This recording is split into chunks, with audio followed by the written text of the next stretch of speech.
Хуульч шууха улс ба төрийн үүслийг тайлбарладаг онол, сургаал, үзэл баримтлалын талаар танилцуулж байна. Улс ба төрийн үүслийн талаар олон онол байна. Тухайлбал шашны онол, нийгэм эдийн засгийн онол, марксист онол, хүчирхийллийн онол, өв залгамжлалын онол, нийгмийн гэрээний онол, эцгийн эрхт ёсны онол, усчлалтын онол, тархацын онол, сэтгэл зүйн онол, органик онол, арсны онол, улс төрийн антропологийн онолыг дурдж болно. Эдгээр онолын талаар дэлгэрүүлэн танилцуулъя. Шашны онол нь эртний дорн дахин Грек, Ромд дэлгэрсэн. Ромын дэгистэд хууль бол бурхны ишиг бүтээл учраас түнд захирагдах ёстой гэж заасан байдаг. Төр түүний эрх мэдлийн их сурвалжийг бурхны хүсэл зоригийн бодит биелэл гэдэгт үндэслэсэн. Төр бол бурхан шиг мөнхийн зүйл, төрийн тэргүүн бол бурхны хүсэл зоригийг хэрэгжүүлэгч тул ард түмэн түнд үг дуугүй захирагдах ёстой хэмээдэг. Шашны онол түүхэн үеийн эрх зүйн ухамсарт соёлын хүрсэн түвшнийг тусгасан шинжлэх ухааны бус гэсэн нэр хаягийг зүүж ирсэн хэдий ч нийгэмд дэг журам тогтоох, эрхийн ухамсарын хомсдлыг даван туулах, төр хуулийг хүндэтгэх үзэл сэтгэлгээ төлөвшүүлэхэд баггүй үүрэг гүйцэтгэсэн юм. Төр улсын үүсэлт оюуны хүчин зүйлийн нөлөө байсан нь өдгөө улам бүр тодорсоор байгаа билээ. Католик шашны хувраг Аквин Пома хүний бие махбодод сүнс шингэсэн шиг л бурхны оюун ухаан, хүсэл зориг захирагч хүнд мөн оршиж, хүч чадал, эр зориг, мэрэгэн ухаан хайрлаж байдаг гэжээ. Үнэн алдартны хувраг Иоанн Златоуст захирагчийн оршихуйн нь бурхны үйл хэрэг учраас эрх мэдэл өгч хаан суурьнд суулгасны төлөө, шудраг үнний шүүгч болгосны төлөө бурханд гүн талархал илэрхийлэх ёстой гэж үздэг байжээ. Харин шашны онолын төлөөлөгч Августин дэлхий дээр тогтсон төр бол бурхны бүтээл биш, харин муу зүйл, нүгэл хилэнцийн зүй ёсны үр дүн. Гэвч нүгэл хилэнцч төрч бурхны соёлоор оршиж, бурхны орчлонгийн нэг бүрэлдэхүүн хэсэг болж байдаг. Төр нүгэл хилэнцээс үүдэлтэй хэдий ч бурхны авран имрэх нэгүсэнгүй үзэл үйлчилдэг. Тэгж гимээ төр мөнхөд орших болно. Бурхны хаанчлалд өөрийгөө зориулсан төрөл зөвтгөгдөн гэжээ.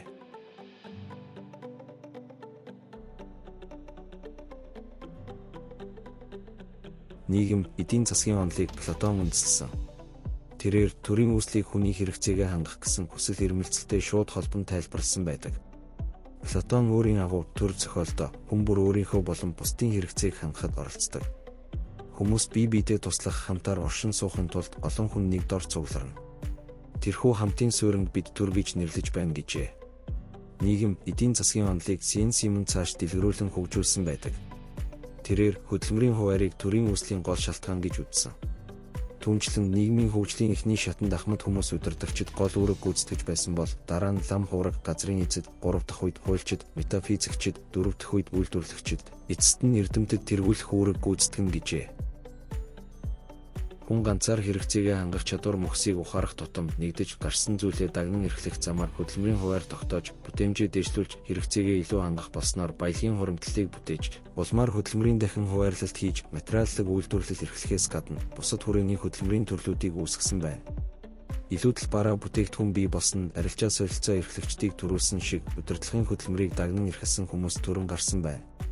Удирдах хөдөлмөр буюу эрх мэдлийг хэрэгжүүлж эхэлснээр түүний бүтэц зохион байгуулалтын гадаад илэрхийлэл болсон төрийн тогтолцоо бий болох нөхцөлийг бүрдүүлжээ. Үйлдвэрлэгч эдийн засаг хөдөлмөрийн хуваарьт шилжих, нарийсан хөгжих үндэс болж багаж хэрэгслээ боловсронгуй болгох, керамик болон төмрөөр багаж эдлийг бүтээхэд хүргэсэн юм.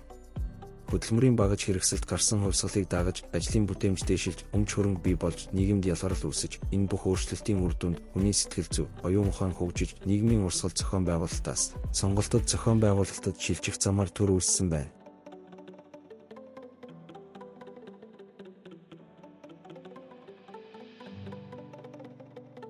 Марксист онолын талаар танилцуулъя. Онол ёсоор нийгмийн хөдөлмөрийн хуваар нэмүү бүтээгдэхүүн, хувийн өмчөнд төр үүсэх эдийн засгийн гол шалтгаан бөгөөд эдгээр хүчин зүйлийн нөлөөгөөр нийгэм ашиг сонирхлын хувьд эвлэршгүй, эсрэг тесрэг ангиудад хуваагддаг байна. Ангиудын эвлэршгүй зөрчил тэмцлийн явцад эдийн засгийн хувьд ноёрхож буй ангид нөгөө ангидаа ноёрхлоо тогтоох замаар төр үүснэ. Марксист онол нь төрийн үүсэлт, хувийн өмч, нийгмийн ялгаралт, зөрчил тэмцэл зайлшгүй хэмээнсэн нь үнэмшил бүхий боловч төрийн үүслийг бүхэлдэн тайлбарлах цорын ганц номлол, ангийн болон формацийн онолыг хамгаалах үзэл суртал болгосон сул талтай. Маркс улс төрийн засаг болж чухамдаа ангиудын эсрэг тесрэг байдлын албан ёсны илэрхийлэл мөн учир улс төрийн ямар ч засагт нэгэнт байхгүй болно гэж үзжээ. Энгельс төр нь Афины, Ромын, Германы гэсэн 3 өөр хэлбэрээр үүссэн гэд төрийн үүслийн сонгодог хэлбэр бол Афины төр гэжээ. Онлын төлөөлөгчид тооцогддог Ленин төр бол ангиудын эвлэршгүй зөрчлийн үр бүтээл илрэл мөн. Хаана хизээ ангийн зөрчил эвлэрч үнэхээр болохгүй болсон тэр газарт тэр цагт төр үүснэ. Төр бол тусгай зохион байгуулагдсан хүч, ямар нэг ангийг хүчээр дарах байгууллага гэжээ.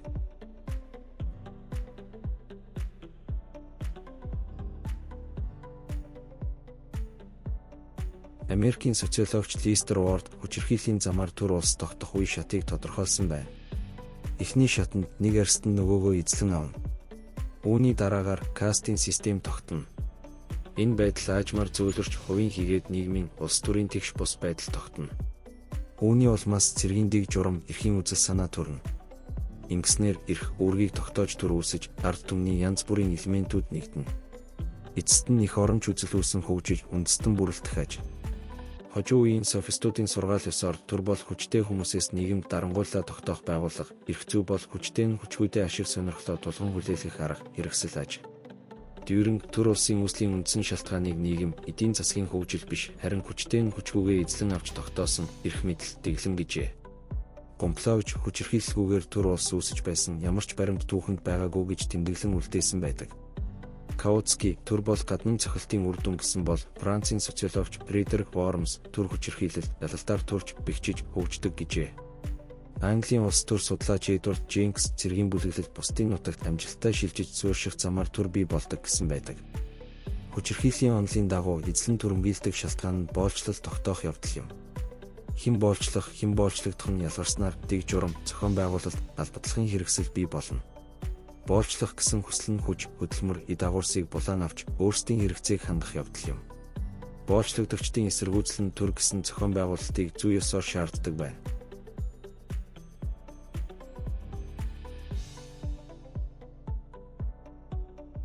Өв залгамжлалын онолын дагуу төрийн үүслийг газар нутаг дэвсгэрийг эзэрхэх, улмаар хамжлагт ёсны харилцааны түүхэн үр дүн гэж үздэг. Газар нутгийг эзэрхэх, өмчлөх нь тухайн орон зайд ноёрхох гол үндэслэл бөгөөд газар хэний мэдэл өмчлөлт байна, эрх мэдэл түүнийх байна. Энэ онол нь хүчирхийллийн онолын их сурвалж болсон юм. Газар нутаг эзэмшиг өмчлөх эрхийг хүн төрөлхтөн хэн нэг ертөнцийн эзнээс хуваарлуулан аваагүй, чадал тэнхээний хэмжээгээр хүчээр олж эзэмшиж хамгаалж байсан гэж үздэг. Өв залгамжлалын онол нь улс төрийн нийтлэг болох төрийн түгээмэл эрх зүйн дэг журам хэрхэн бүрэлдэн тогтох талаар нарийн тусгаагүй гэдэг утгаараа сул талтай юм. Өв залгамжлалын онолын гол төлөөлөгч Платон, Цицерон нарын сургаал ёсоор өмчийг хамгаалах зорилгоор төрийг тогтоодог гэжээ. 19-р зуунд социалистуудын онол ёсоор өмчийг төр үүсэх хууль зүйн гол шалтгаан гэж үзсэн байдаг. Эртний германчуудын үзэл ёсоор феодалын тогтолцооны ноёрхлоор батлагдсан хаан бүх газрын дээд өмчлөгч байна гэжээ. Дундад зууны үед газар өмчлөл дээр төр тогтдог хэмээх үзэлт илэрсэн байна. Германы нэртэй судлаач Людвиг фон Хайлер өв залгамжлалын онолыг хүчтэй дэмжиж, уг онолын төлөөлөгч болохоо зарласан байдаг. Францын судлаач Гайлер өөрийн гэсэн газар баялагтай, хүчтэй, чөлөөт хүмүүс төрийг тогтоосон гэж үзсэн. Тэдгээр хүмүүс эрх чөлөө өмчийнхээ хүчээр өөрсдийн ноёрхлыг хэрэгжүүлдэг гэжээ.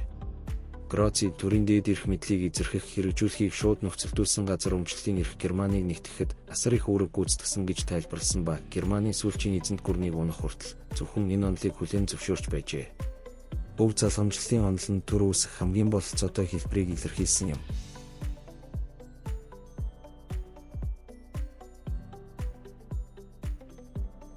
Төр улсын үүслийг нийгмийн гэрээгээр тайлбарладаг. Маш нөлөө бүхий онол бол нийгмийн гэрээний онол юм. Түүхэн их үндсийг Грекийн софистууд тавьсан ба төрийн үүслийг хүмүүс нэг дор бөөгнөрсөнтэй холбож үзсэн байдаг. Протагорын үзлийг цааш хөгжүүлж хүмүүс сайн дураар зөвшөлдөж өөрсдийн эсрэг хандсан шудраг бус зүйлтэй тэмцэхээр шийдсэн гэдэг. Шудраг ёсыг тогтоохын тулд ард түмэн хилэлцэн тохирох замаар юуг шудраг бус гэж үзэх нийгмийн хэм хэмжээг бий болгосон гэж төсөөлөхөд хүргэсэн. Эпикурчууд цааш атомлог үзлээр үргэлжлүүлж хүмүүс буюу нийгмийн атомууд өөр хоорондоо холбогдоогүй улмаас бие гомдоож байсныг даван туулахын тулд гэрээний замаар төрийг тогтоосон гэж үзэх болжээ. Нийгмийн гэрээний онол үүсгэхэд хамгийн хүчтэй нөлөөлсөн зүйл бол тухайн үеийн улс төрийн тэмцэл юм. 7-р Григори төрийг бурхан бүтээгээгүй, харин муухай үеийн үр дүнд гэрээний замаар үүссэн. Түүнийг шашинл зөв замд нь оруулна гэж эзэн хааны эрх мэдлийн дээр папын эрх хэмжээг тавих зорилгоор гэрээний онолыг дэвшүүлж байжээ. Харин түүний эсрэг үзэлтнүүд Ромын папын эрх мэдлээс эзэн хааныг хараад бус байлгахын төлөө уг онолыг мөн тунхаглаж байсан сонирхолтой түүх байдаг. Дундад зууны үед их гэрээний онол төрийн анхдагч эхлэлийн тухай бус, харин оршин буй төр улсын эрх мэдлийн их сурвалжийг тайлбарлаж эхэлсэн. Чухам энэ үед гэрээг ард түмэн бус, харин эрх мэдэлтэн хийдэг гэсэн үг гарчээ. Аливаа байгууллага эрх мэдлийн их сурвалж нь бүрэн эрхт хүн гэсэн ойлголт Англид эхлэн бий болсноор нийгмийн гэрээний тухай үзэл санаа үүссэн байдаг. Тухайн үед Ричард Букер нийгмийн гэрээ бол төрийн үндэс гэсэн санааг анх удаа хүчтэй дэвшүүлжээ. Альтуцис эрх мэдлийн гэрээний тухай сургаалдаа хувь хүний хүсэл зоригоос төрийн байгууллага их үндэстэй гэдгийг үндэслэхийг зорьсон нь нийгмийн гэрээний онолд асар их нөлөө үзүүлсэн байдаг. Ийхүү нийгмийн гэрээний онолыг 17-оос 18 дугаар зууны өрөндийн нэртэй сэтгэгчид боловсруулж хөгжүүлсэн ба Европын бараг бүх сэтгэгчид дэмжсэн билээ. Нийгмийн гэрээний онолын гол төлөөлөгч Гоббсын үзэл баримтлалыг танилцуулъя. Тэрээр нийгмийн гэрээний онолыг шинжлэх ухааны онолын түвшинд боловсруулсан билээ. Нийгмийн гэрээний онолын механик үзлийг өөрийн хөрс суурьтанд тавьсан ба оршин байгаа биет зүйл болон ёс суртахууны ертөнцөнд байгалийн юмс үзэгдлийн шинж чанарыг тусгаж байдаг гэж нийгмийн гэрээний онолын байгаль шинжилэл, гүн ухааны үндсийг дэвшүүлж шашны онолын эсрэг сургуулин тавьсан байдаг. Тэрээр хүний мөн чанараас төр бүтсэн хэмээх уг үзэлт тулгуурлан, хувь хүний шинж, мөн чанараас нийгмийн харилцааг бүхэлд нь ургуулсан авч үзэх зорилго тавьж, төр улсыг хоёр төрөлд хуваан үзсэн. Нэгд эрх мэдлийн харилцаанд үндэслэсэн түүхэн төр бүтсэн. Хоёрт хүний мөн чанараас төр бүтсэн гэжээ. Хүний мөн чанараас төрсэн төрийг хүмүүсийн хоорондын удамшлын холбооны элементээс үүссэн гин.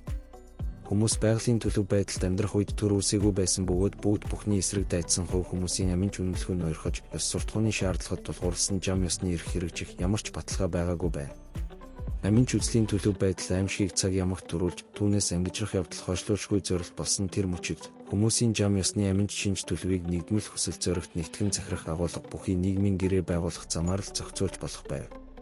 Тэрээр байгалийн захиргааны төлөв байдлыг иргэншсэн төлөв байдлаар солих, аминч үзэл буюу эгоизмын улмаас биеэс тусгаарлагдсан хүмүүсийг төрийн нэгдмэл орон зайд нэгтгэх болно гэжээ. Гоббсын үзлийн сул тал нь байх ёстой нийтээр хүлээн зөвшөөрөгдсөн ухаалаг хэвийн төрийн хэлбэрийг илэрхийлсэнд нэг л төрийн байгууллагыг туйлын байдлаар үндэслэхийг оролцсонд байгаа юм. Гэвч гэрээний талууд хэн байх тухайд зөрчилтэй асуудал цөөнгүй. Захирагчийг гэрээний нэг тал бус харин тохиролцогч аль нэг талд оруулж хувь хүмүүс хоорондоо гэрээг байгуулна гэж үзсэн нь гэрээ зөрчих зэрэг асуудлыг мухардалд оруулахад хүргэсэн байна. Мөн Гоббс гэрээний замаар төр улс үүсхийг тодорхой орон зай, цаг хугацаатай холбож үзээгүй. Харин төр өөрийн мөн чанараар туйлын эрх мэдэлд захирагдах ёстой. Тэр цагт л зөвшөөрөгдөнө гэж үзсэн байна. Руссо нийгмийн гэрээний онолыг өөр талаас нь хөгжүүлсэн юм. Тэрээр гэрээ байгуулах урьдчилсан нөхцөлийн тухайд байгалийн захиргаанд байх нь хүмүүст ашиггүй гэж үзсэн. Нэгдмэл хүсэл зоригт захирагдах гэрээ нь хүний эрх чөлөөтэй төдийлөн холбоогүйг анзаарсан ба олон түмнийг захирах, нийгмийг удирдах хоёрын хооронд асар их зөрүү байгаа гэж үзжээ. Гоббс тооны хувьд хийдэж байсан гэсэн тархаа бутархаа хүн зам ганц нэгэнд үе дараалан захирагдах аваас эзэн боолын хоорондын харилцаанаас өөр биш гэжээ. Удирдагч ард түмний аль нь ч байхгүй, иргэний нийгэм байхгүй тул нэгдэж нийтэд захирагдах болсон ч нэгдэн нийлхээс өмнөхтэй адил эрх чөлөөг эдэлж чадахуйц, тийм нийгэмлэгийн хэлбэрийг олох нь нийгмийн гэрээний үндсэн асуудал гээд. Гэрээ нэгдмэл хүсэл зоригт захирагдахаас гадна иргэдийн эрх чөлөөг хангах жинхэнэ нийгмийн гэрээ байх ёстой гэжээ. Нийгмийн гэрээний онолын зөвшөөрлийн зарчим, шүүмжлэлийн талаар танилцуулъя.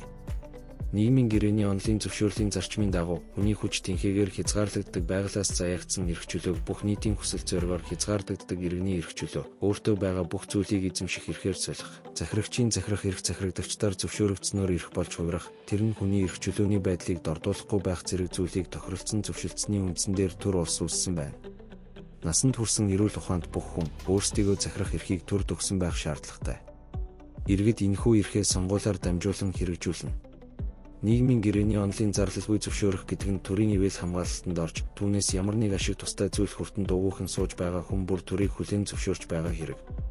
Энэ бол тухайн хүн төрд захирагдах хангалттай шалтгаан мөн.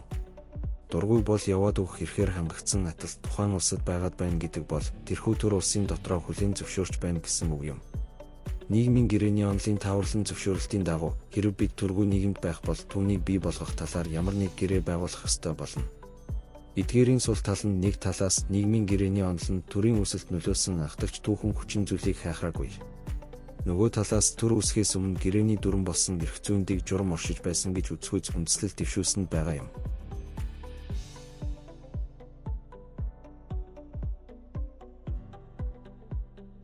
Эртний Грек, Хятад, Ром түр улсын үүслийг эцгийн эрхт ёсны онолоор тайлбарлах явдал түгээмэл байжээ. Онол ёсоор төрийг захирах үе гэр бүлийн харьцаандах захирагдах ёсны хэвшил төр улс үүсэх үлгэр загвар болсон гэж үздэг. Хааны засаг бол үрхийн тэргүүн, эцэг хүн гэр бүлийн бусад гишүүнийг захирах лугаа адил гэж үзнэ. Аристотель үр удмаа үлдээх амьтны хэрэгцээн гэр бүл дуудаж захирагдах харилцаанд гарцаагүй арга тавилантай амьтан учраас хүн бол улс төрийн амьтан мөн гэжээ. Хид хідэн гэр бүлийн нэгдэл гацаа суурин болж ахмад нь хааны бүрэн эрхтэй байдаг шиг суурин дах гэр бүл тэдгээрийн гишүүдийн хоорондын төрөл төрөстэй харилцаанд иймдэг ёс нойрхдог байна. Хид хідэн суурангаас нэгэн бүрдэж төгөлдөрсөн төлөв байдалд шилжсэн амьдралын шаардлагаар үүссэн сайн сайхан амьдралын төлөө оршиж буй улс мөн гэжээ. Күнц төр химээх энэ том айлын эцэг нь төрийн тэргүүн бөгөөд эцэг хүн хүүхдээ хэрхэн захирч хүмүүжүүлж халамжилтгийн нэг адил албат нараа захирна гэжээ. Харин Английн төр судлаач Роберт Пилмер юуд төр улсныг гэр бүлээс удам ухсаатай гэсэн Библийн судардах сургаалыг үндэслэн өргөдсөн гэр бүлийн эцэг төрийн тэргүүнд улсын эрхийг шилжүүлэх ёстой гэжээ.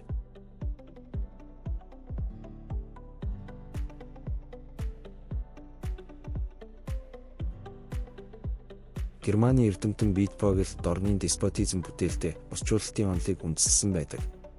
Бүтээлдээ Аз дорн дахны байгальцааг уурын онцлогоор нөхцөлдсөн амьдралын хэв шинж, иргэншил, соёл төр ёсны онцлогийг тайлбарладаг. Азийн үйлдвэрлэлийн аргын тухай онолтой шууд холбоотой юм.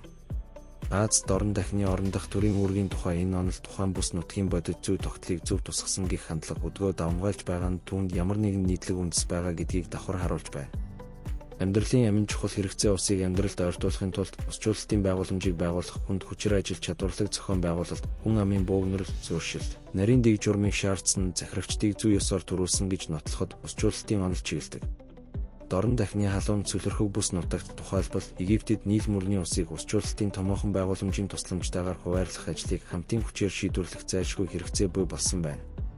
Эртний Вавилонд Тир, Ефрат мөрний усыг салаалах, цууг шуудууд татах амьдралын хэрэгцээ байжээ. Ийм ажлын нарийн тооцоо, зохион байгуулалт, хатуу төвлөрсөн удирдлага, олон хүний шаргуу хөдөлмөрл, сая гүйцэлдүүлж чадах байсан юм.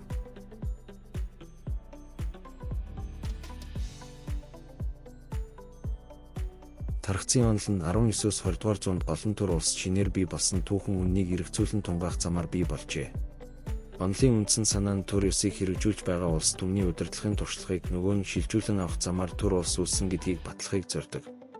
Иргэншсэн эсгийнхний төр ёс, эрх зүйн туршлага, үлгэр загварыг шилжүүлэн тархааж төр улсыг тогтоосон.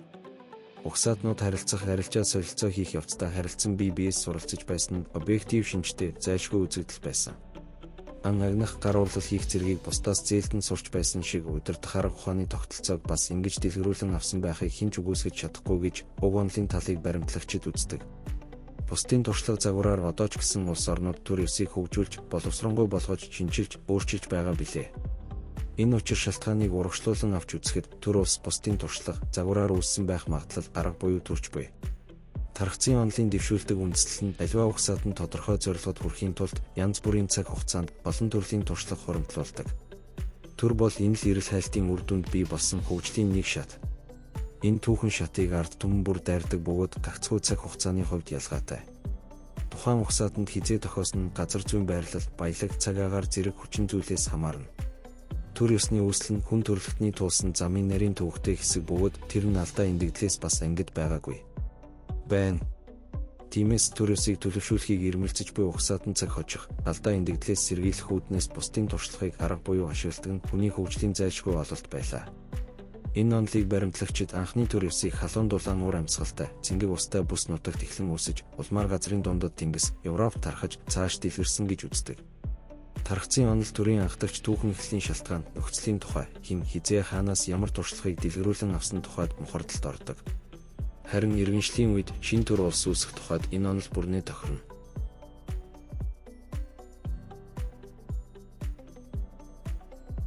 Хүний сэтгэл зүйн төрөлх мөн чанар хэрэгцээ бол зохион байгуулалт бүхий харилцаанд аж төрж, зөрчил тэмцлийг оюун ухаанаар шийдвэрлэх үүдэлтэй, эрх мэдэлтэй амьдрах хүсэл юм. Энэ нь зөвхөн хүсэл төдийгүй оршихуйн зайлшгүй хэрэгцээ билээ. Хүний сэтгцийн энэ хэрэгцээ онцлог хамтын амьдралын шаардлагаар үүсэж, захирах хүсэл эрмэлзлийг төрүүлж, улмаар эрх зүйн дэг журам, төрийн зохион байгуулалтын хэлбэрийг бий болгосон гэж сэтгэл зүйн онолчид үздэг. Францын социологч Габриэл Тард сэтгэгч амтнд хүнд нийгмийн хувийн аливаа зөрчил, мөргөлдөөн, тэмцлээс гарах арга замыг ирж олох, бусдын арга туршлагыг авч хэрэглэх хүсэл, итгэл, ирмэлцэл, мэдлэг байдаг. Сэтгэгч амтны энэ шинж нь хөгжсөөр нийгмийн дэг журмын хэм хэмжээ, эрх мэдэл, түүний зохион байгуулалтын хэлбэр буй болсон гэсэн логик бүхий онолыг дэвшүүлсэн. Хүний оюун ухаан сэтгэх авьяас бэлэг асуудлын гарц орцыг олох чадвар, эрх мэдэл, тэмүүлэх харанчныг төрүүлсэн учраас төрийг хүний сэтгэх чанараас урган гарсан бүтээгдэхүүн гэж үзэхэд хүрдэг. Төрийн үүсэлт сэтгэл зүйн хүчин зүйл нөлөөсөн нь эргэлзээгүй бөгөөд түүнийг үгүйсгэх нь учир шалтгааны хувьд боломжгүй зүйл юм. Харин сэтгэл зүйн хүчин зүйл дангаар төрийн үүслийг бүхэлдэн тайлбарлах хангалттай үндэслэл хараахан биш билээ.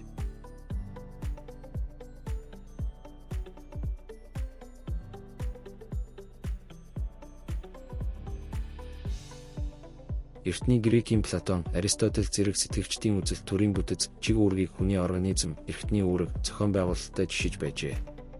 Английн философч, социологч Спенсер байгалийн шинжлэлийн ололт танин мэдхүйд тулгуурлан эртний Грекийн сэтгэгчдийн органик үзлийг онолын төвшин, загварт оруулж, үндэслэгээ нотлохыг нарийсган органик онолыг дэвшүүлсэн байна. Органик онолын дагуу нийгмийн амьдралын хууль нь жам ёсны хуулиар тодорхойлогддог. Хүн биологийн амьтны хувьд байгалаас төрж, улмаар хувьслын явцад нийгмийн гишүүн, төрийн иргэн болдог. Нийгмийн амьдрал нь хүний хөгжлийн байгаль, нийгмийн хуулиудын зайлшгүй хослол гэж үзсэн. Органик онолын гол үзэл баримтлал нь нийгмийг хувьслын хуульд захирагддаг организмтай адилтхан, нэгдэж, задарч, энгийнээс нарийн нэг төрлөөс олон төрөл байдалд шилждэг зүй тогтол бүхий организм гэж үздэг. Төр нь амьд бий бөгөөд түүний эд эрхтэн бүр тодорхой чиг үүрэг хэрэгжүүлдэг. Засгийн газар нийгмийн организмын тогтолцоог тохируулан зохицуулах чиг үүргийг эрх зүйгээр дамжуулан хэрэгжүүлдэг. Эрх зүйг уурэг тархины мэдээллийг дамжуулдаг судас гэж үзсэн. Газар тариалан гар урлал эрхлэгчид бол организмын дотоод чиг үүргийг буюу хоол боловсруулах эрхтний тогтолцоотой ижил гэх мэтээр нийгмийн хэсэг бүлэг, институт бүрийг эрхтэнтэй адил чиг үүрэгтэй гэжээ. Эдис эрхтний чиг үүрэг хувьслын явцад бий болсон лугаа адил, нийгэм, төрийн эдис чиг үүрэг мөн бий болж, нийгмийн адилсал, ондоошил, нэгдэл, задралын явцад овог үүсэж, улмаар овгийн холбоо, хот, улс, эзэнт гүрэн тогтсон гэж органик онолд үздэг байна.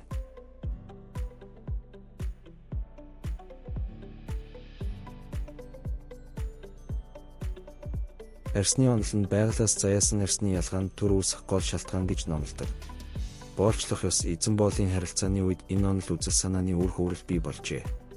Тэр цагт эзэн боол байх нь хүний байгалаас заяасан хувь тавилан гэж үзэж байсан. 20 дугаар зуунд уг үзэл арсны онол болж хөгжсөн. Уг онол хүний арс өнгөний өөр байдал нь бие махбод, оюун ухаан, сэтгэл зүйн ялгааг бий болгож, улмаар тэнцвэргүй байдлыг нөхцөлдүүлдэг байна. Дээд арсныхан бол байгалаас заяасан хүч чадал, оюун ухаантай учраас иргэншил, соёл, төр, хуулийг бүтээгчид. Тэд төр, соёл, иргэншлийг гардан босгогчд төдийгүй доод арсныхныг захирч байх тавилантай. Харин доод арсныхан бол соёл, иргэншил, төр, хууль, эрх мэдлийг тогтоох чадваргүй. Тэдэнд бүтээсэн зүйлийг эзэмших, хэрэгжүүлэх үүрэг ногдсон байдаг гэжээ. Онолын гол төлөөлөгч Гоббин, аричууд бол дээд арстан учраас бусад арстныг ноёрхох ёстой. Ницше доод арсныхан бол ноёрхлын объект гэжээ. Тэрээр хүн амыг сууд хүмүүс, хэрэгжүүлэгчид, олон түмэн гэж 3 хуваагаад цөөн сууд хүмүүсийн үзэл санааг биелүүлж, дэг журам тогтоож, хууль эрх зүй, аюулгүй байдлыг хангахад бусад нь үйлчилж байх ёстой гэж үзсэн байна. Фашист номлогч Гитлер миний тэмцэл номдоо хүмүүс дайнд үхэж мөхөж буй нь ялахтаа биш, харин эсэргүүцэх, амьдрах чадваргүйгээс харуулж байгаа хэрэг. Тийм амьдрах чадваргүй хүмүүс бусдад чөлөөтэй амьдрах бололцоо олгох ёстой гэж бичсэн байдаг.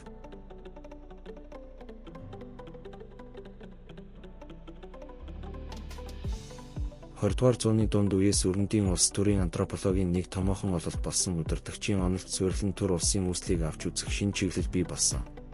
Төргүй үеэс төрт ёсонд шилжих анхны шат бол бодитизм. Энгийн захиргаа бол шатлан захирах болон бүрэлдэхүүний нэг төвшөнтэй, хүн ам олон биш байна. Харин нарийн захиргаа бол хэд хэдэн удирдагчийн энгийн захиргааг багтаасан, тэдгээр нь харьцангуй бие даасан, хүн ам хэдэн 10,000-аар тоологддог, удирдагчийн энгийн захиргааны хөгжлийн дараагийн шат юм. Онолын гол төлөөлөгч Гарниер цусан төрийн холбооны бичил нийлхийг даван туулж, улс төрийн шатлан захирах анхны туршлагын илэрлэл нь удирдагчийн захиргаа. Энэ бол нийгмийн зохион байгуулалтын хувьслын нэг шат, төр улсын үүслийн уртал, түүний тооны өөрчлөлтийн үр дүнд эзэнт гүрэн үүссэн гэжээ. Улс төрийн антропологийн өөр нэг төлөөлөгч Сервис хэлбэрсэн албадлагын хэрэгсэлгүй, нийгмийн болон идиомсын хувьд тэгш бос, удирдагчаа бурханчилсан, удам ухсаа даган шатлан захирдаг төвлөрсөн удирдлагатай нийгэм. Улс төрийн зохион байгуулалтын завсрын хэлбэрийг удирдагчийн захиргаа гэжээ. Харин Тимоти Йорл удирдагчийн захиргааг нийгэм, улс төрийн зохион байгуулалт гээд нэгд хэд хэдэн мянган хүн амтай полити, хоёрт орон нутгаараа захирагдах ёс, гуравт улс төрийн төвлөрөл буй давхраажилт, дөрөвт санхүүгийн тогтолцоог бий болгоход чиглэсэн улс төрийн эдийн засаг бүрэлдсэн байх явдал гэжээ. Улс төрийн антропологийн онолын үндсэн шинжийг авч үзвэл орон нутгийн төвлөрлийн шинж чанарыг агуулсан нийгэм, соёлын нэгдлийн түвшний нэг. Хуульчилсан хүч албадлахын хэрэгсэлгүй атлаа шийдвэр гаргах, хянах институт бүхий шатлан захирах тогтолцоотой.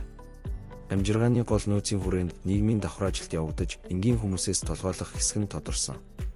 Нэмүү бүтээгдэхүүнийг дээрээс дахин хуваарлах арга эдийн засгийн амьдралд гол үүрэг гүйцэтгэдэг. Угсаатны соёлын нэгэн нийтлэг шинжийг бүрдүүлсэн, үзэл сурталын нийтлэг тогтолцоо бүхий.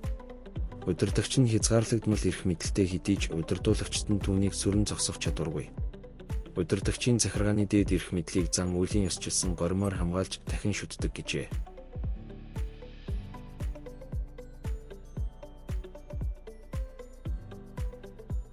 Эцэст нь улс ба төрийн үүслийг тайлбарладаг онол, сургаал, үзэл баримтлалын талаар танилцуулъя.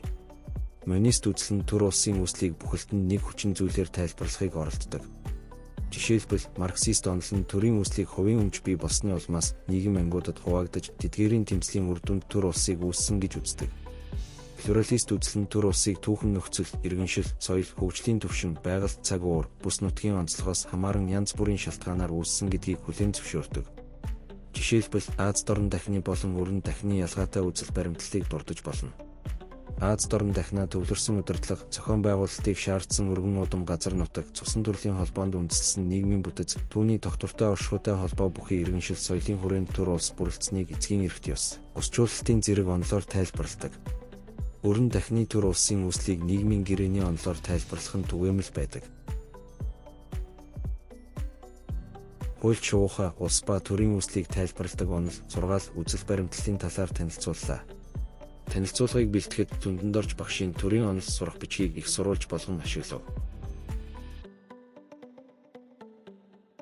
Хуульч шуухатай хамт төрийн онол судлаарай. Хамтдаа хөгжцгөөе.